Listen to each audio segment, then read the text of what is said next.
안녕하세요. 오늘은 바다 위를 이동하고 일본 트럭을 따라가며 로켓을 구경합니다. 오늘은 일본에서 여행 마지막 날입니다.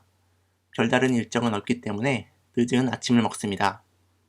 일본을 뚜벅이로 여행할 때에는 매 끼니마다 맥주를 먹곤 했는데요. 운전을 해야 하니 알코올 0% 맥주를 마셔보기로 합니다. 환전했던 엔화를 조금이라도 더 소진해 보려고 메뉴를 2개를 시켰습니다. 거기에 무알콜 맥주까지. 아침 식사 후 여행을 시작했던 시모노세키에 돌아갑니다. 제가 여행한 규슈 지역과 혼슈를 연결하는 다리, 관몽교입니다. 다리 밑은 바다입니다. 부산에서 오사카까지 가는 배를 타면 이 다리 밑을 지난다고 하네요. 한국으로 갈 항구가 있는 시모노세키입니다.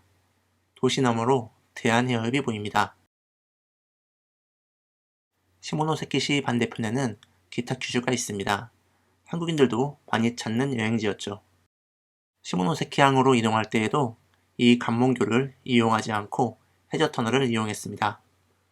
이 다리는 고속도로인데요. 일본에서는 바이크로 고속도로 진입이 가능합니다. 오후 4시까지 항구에 도착하면 되는 일정이지만 2시간 정도 일찍 도착했습니다. 근처에 도보로 둘러볼 만한 곳들이 있어 걸어서 몇 곳 둘러보기로 합니다. 시모노세키는 독립 후 최초로 한국과 일본 간 정식 항로로 승인받은 곳입니다. 2021년 5월 현재 여러가지 사정으로 시모노세키로 배를 타고 여행하는 것은 불가능합니다. 카이큐유메 타워에 가볼까 하다가 시간이 되어 승선 절차를 밟습니다. 한국으로 돌아갈 때에는 하마유호에 탑승합니다. 부산 시모노세키 항로는 한국 회사의 성이호와 일본 회사의 하마유호가 매일 서로 교차하며 운행합니다. 일본에 올 때 함께 오셨던 두카티 라이더분들도 같은 날 부산으로 돌아갑니다. 바이크를 차량 검사장 앞에 주차 후 시간이 더 남아 근처를 더 돌아봅니다. 한국인 관광객이 많아 한국어 표지판도 종종 보입니다. 한국풍의 건물도 있습니다. 한국 음식점도 많다고 합니다. 조금 전에 못 가본 카이큐유메 타워에도 가봅니다. 올라가려면 돈을 내야 하는군요. 굳이 혼자서 올라갈 마음은 들지 않아 주변만 돌아봅니다. 시간이 되어 다시 시모노세키 항구로 이동합니다. 한국으로 향할 배가 기다리고 있고 더 늘어난 바이크들과 함께 출국 심사를 받습니다. 출국 심사를 완료 후 드디어 한국으로 가는 배에 탑승. 배에 탑승하여 배 안을 둘러봅니다. 컵라면 자판기를 발견하고 어떤 걸 먹을지 고민하다가 배 안의 식당이 문을 열기를 기다린 뒤 식당에서 식사를 하기로 합니다. 주문한 메뉴는 진짜 맥주, 그리고 일본식 육회덮밥을 시켰는데 모양은 기대했던 것과는 조금 달랐습니다. 그래도 맛있게 먹고 나니 배는 마지막 출항 준비 중이었고 드디어 한국으로 돌아가게 됩니다. 사고 없이 여행 잘 마치고 가는 것에 감사합니다. 낮에 보았던 관몽교를 멀리서 지나갑니다. 일본 배라고 하더라도 한국어 안내가 잘 되어 있습니다. 한국어, 일본어, 영어로 안내되고 있습니다.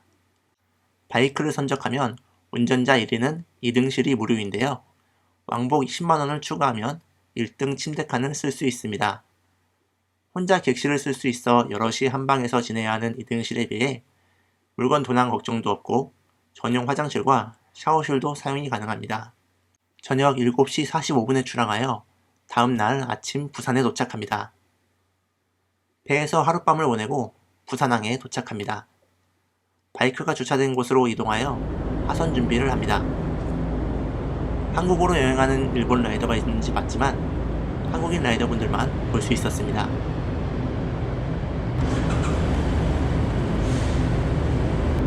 그 8시에 하선한다는 안내를 받습니다.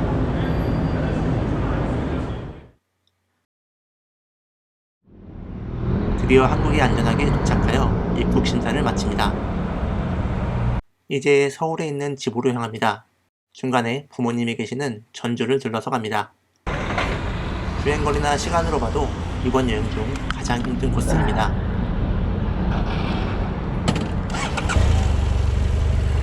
다행히 날씨가 매우 좋습니다.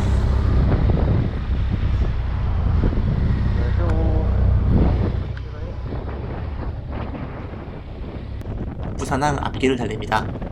오랜만에 한국을 달리니 긴장이 풀립니다. 같은 배를 타고 온 일본의 화로차입니다. 요즘은 그다지 반가운 차는 아니죠. 여행을 다녀올 때는 느끼지 못했는데 영상을 편집하며 보니 한국과 일본은 풍경이 많이 다르다는 생각이 듭니다. 바다 하나 건넜을 뿐인데 모습도 분위기도 많이 다르네요. 부산 시내를 관통하여 창원을 지나 전주로 향합니다. 긴 여행으로 몸은 지쳐있지만 역시 집으로 가는 길은 힘이 납니다. 일본에서의 8일, 드디어 규슈를 한 바퀴 돌았습니다. 이로써 규슈, 혼슈, 시고쿠, 홋카이도까지 일본의 대표 4개 섬을 모두 돌아봤습니다. 그동안 개인적인 이유를 포함하여 일본 이곳저곳을 다녔지만 가장 의외의 모습을 본 여행이었던 것 같습니다.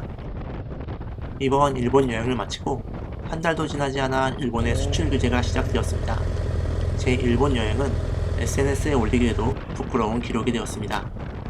지금은 코로나19 사태와 한일 갈등까지 겹쳐 일본 여행이 많이 꺼려지는 상황이지만 여행으로만 본다면 분명 매력적인 여행지임은 분명하고 아직 우리에게 발굴되지 않은 좋은 여행지들이 많다고 생각합니다.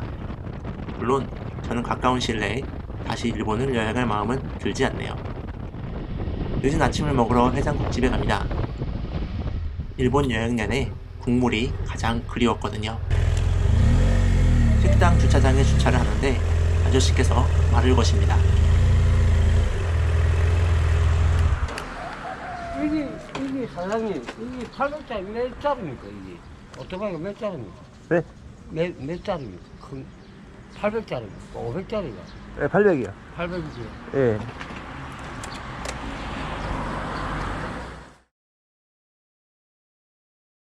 전주에 도착해보니 나사모 때문에 뒷바퀴가 푹 가라앉아 있습니다. 아버지께서 펑크난 타이어에 지렁이 한 마리를 박아주십니다. 일본에서 펑크가 난 게 아니라 참 다행입니다. 이후 다시 서울로 향해 이번 여행을 끝마칩니다. 언젠가 이 대한민국 표시를 달고 지구 한 바퀴 도는 꿈을 꿉니다. 지금까지 제 여행기를 시청해주셔서 정말 감사합니다. 이렇게까지 봐주실 줄은 몰랐어요. 다음 편에 또 다른 장거리 여행 영상도 준비해서 올려보겠습니다.